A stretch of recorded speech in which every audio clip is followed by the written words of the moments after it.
Spies in Canaan, based on the book of Numbers chapter 13 verse 1 through chapter 14 verse 45. The people of Israel continue their journey until they reach the wilderness of Paran. There, Moses orders them to set up camp. Moses calls one man from each tribe to attend an important meeting. We are on the border of Canaan, the land God has promised to us. But before we go into it, we must know what lies ahead. What are your plans? We need to explore the land, Joshua. We must find out what the people are like, how many rivers we will have to cross, how well the cities are fortified. It's a dangerous job, but it must be done. Each man here can act as a scout, and we'll get started right away. Look at that city! And the size of those walls. A few miles away, Look! Giants! No one in our camp could stand up against one of these men. and in a rich valley, This soil must be good, Joshua, to grow such big grapes. Yes, Caleb. Let's go back to camp and tell Moses. the whole camp welcomes the returning scouts. Look at those grapes. They make me think of the fruit we had in Egypt. Other scouts report what they've seen in Canaan. It's a rich country, good crops. but filled with giants and walled cities. I don't like it.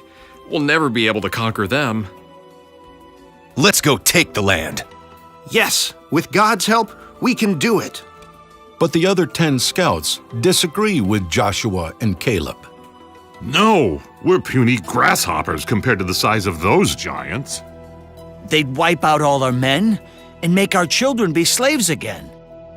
We can't stay here, but we can't go into Canaan. I don't know what we should do.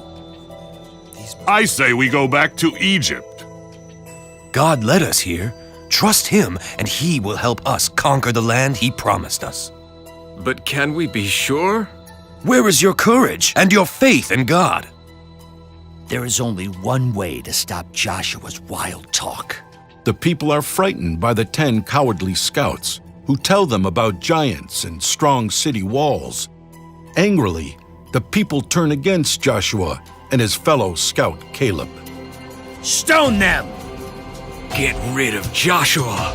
But suddenly, Look over there! The tabernacle is burning!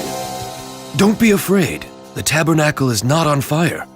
It glows like that because God is there, talking to Moses. inside the tent of meeting, O God, forgive my people. Don't destroy them, even though they have disobeyed you. Moses comes out of the tent of meeting, and a hush falls over the crowd. He raises his hand. Because you don't have faith to enter the promised land, God says you must go back to the wilderness. As a result of their lack of faith, the people of Israel wander in the wilderness for another 40 years, but God was still with them. For the second time, the Israelites have come to the border of the Promised Land.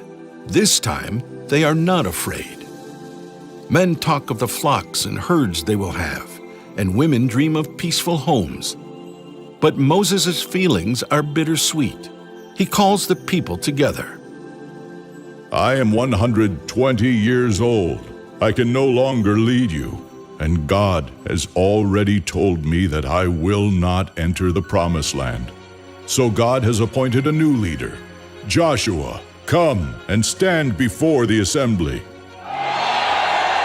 The people cheer Moses' successor. Joshua has proven himself faithful to God and a brave leader. At that moment, the Lord speaks, confirming his choice of Joshua. Be strong and courageous, Joshua, for you will bring the Israelites into the land I promised them, a land flowing with milk and honey, and I myself will be with you.